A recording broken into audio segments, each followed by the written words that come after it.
last season of Empires SMP went out with a bang. Literally. In an event known as the Empire's End, civilization as we know it was brought to its knees as foretold in the Book of Prophecies Past and Future. After the Gremlins was eviscerated, the destruction spread like wildfire across the server, wiping empire after empire after empire off the map. The Ocean and Cod empires were drained of all their water. The streets ran red in Mythland as blood sheep plummeted from the sky. Catherine's overgrowth was ruptured after a series of earthquakes. Empires such as the Lost Empire, Ilianthia, Crystal Cliffs, and the Undergrove were also inflamed by the Gremlins' explosion. On this day, some of the luckier emperors made their escape. Others met their unfortunate demise. Count Fwip and Wizard Gem escaped on the back of a dragon to a far-off land in the skies. The gnome Shelby returned to the Nether in hopes to find remnants of her gnomish brothers and sisters, and she was never seen again. Catherine Elizabeth surrendered her crown as the Queen of the Overgrowth, deeming herself as unworthy to rule the Empire. Codboy Jimmy swiftly left his empire, never to find out that he had been declared worthy of the Codfather head once again. Lizzie the Ocean Queen was wiped of all her memories as she lost connection to the sea she once called home. In a sequence that may or may not have taken place all in his mind, a vengeful Emperor Joey of the Lost Empire once again gave in to Zornoth's corruption, and he and his demonic husband brought destruction to the world. Finally, Scott of Rivendell, linked to Zornoth's spirit as the champion of Eor, plunged the rune blade into his chest, killing them both and drawing them into an alternate reality where Zornoth was never truly corrupted. As you can tell, the ending of Season 1 was extremely bittersweet.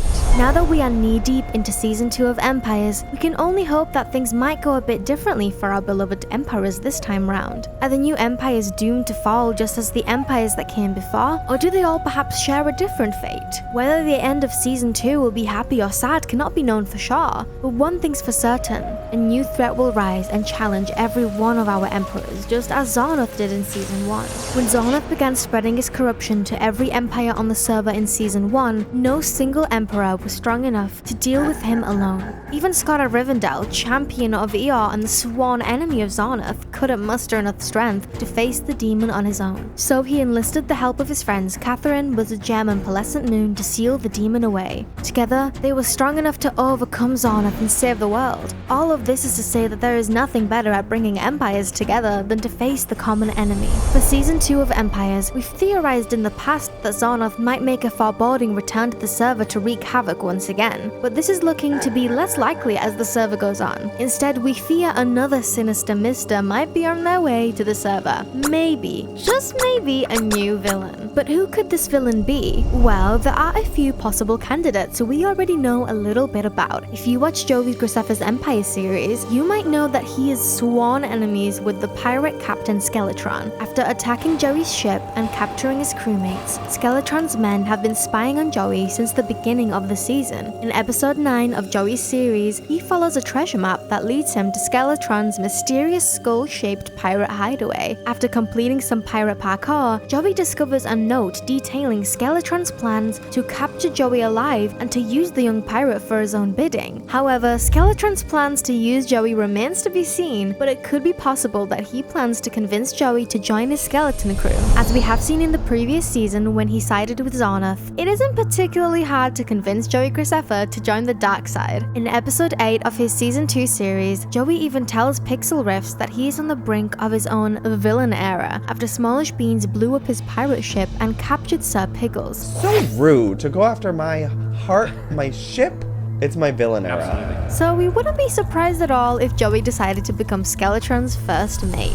Another potential villain might be lurking in Mythical Sausage's backstory. If you recall from episode 9 of the series, Sausage used to live in a serene kingdom populated by magical people. One day, the powerless king, envious of the blessings his people had been granted, drained the magical abilities of as many people as he could and killed anyone who stood in his way. After Sausage successfully escaped the tyrant's clutches on a fateful night best known as the Great Purge, he set up his sanctuary as a place where the survivors of the Purge could seek refuge from their wicked king. Ever since the beginning of the series, Sausage had been constantly on guard, as he believes that the evil king has sent his assassins out to find remaining refugees. If the king did not drain the powers of as many people as Sausage implies, then we can fully expect that he has become an incredibly powerful being. While Mythical Sausage is strong in his own right, he might need a bit of help if the day ever comes to him to face the king down in combat. Whether the new villain turns out to be Skeletron, the Wicked King, or even Ollie himself, I believe that Empires Season 2 could end with all the empires coming together to face down the threat. Think of it as one super empire. It might even be that the threat that unites the empires is not even a person, rather perhaps a great force of destruction like the corruption from Season 1 could be what drives the emperors to unite armies, combine resources, and drive away the evil.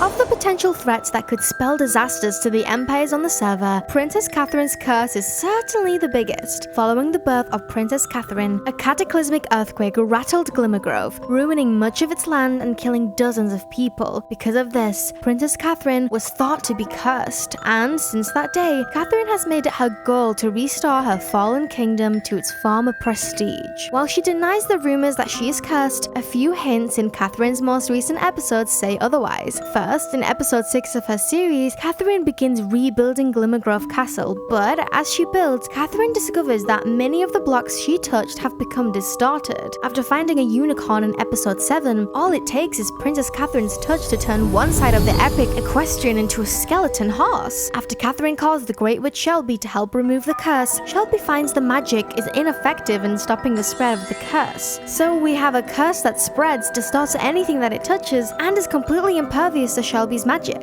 If a curse like this continues to spread, it might spell disaster for the empires as a whole. And the only way to stop it would be for the empires to unite as one. But what if peace is never an option? What if the empires refuse to unite to face down a common threat? What then? Well, perhaps the only other option would be an all-out war to the death. a friendly server-wide competition to find out who is the dominant empire on the server. Do you remember the Emperor's Crown from Season 1? Basically, in a game started at the Rivendell Feast, Fwip declared that anyone who donned the Emperor's Crown, which was infused with an artifact from each empire on the server, was granted the power to make one rule that everyone on the server was required to follow. This battle for supremacy among empires really inspired me when thinking about how Season 2 might end. So I think it would be really cool if the villain, whoever he may be, decides to place the emperors in a series of challenges each week. The challenges would test more than just the player's abilities in combat, but also in areas such as puzzles, parkour, scavenger hunts, and races, along with other challenges and expectations they would be required to meet. And the stakes would be high. If an emperor lost a challenge, they would be removed from the games. This would continue until we came down to our final victor, and that emperor would be crowned the Emperor of Emperors and get some kind of awesome perk or reward. It's kind of like the Hunger Games. However Season 2 might end, I just hope that it puts a smile on my face. I cried a lot last season when so many of our beloved empires fell, and I don't think I can go through that again.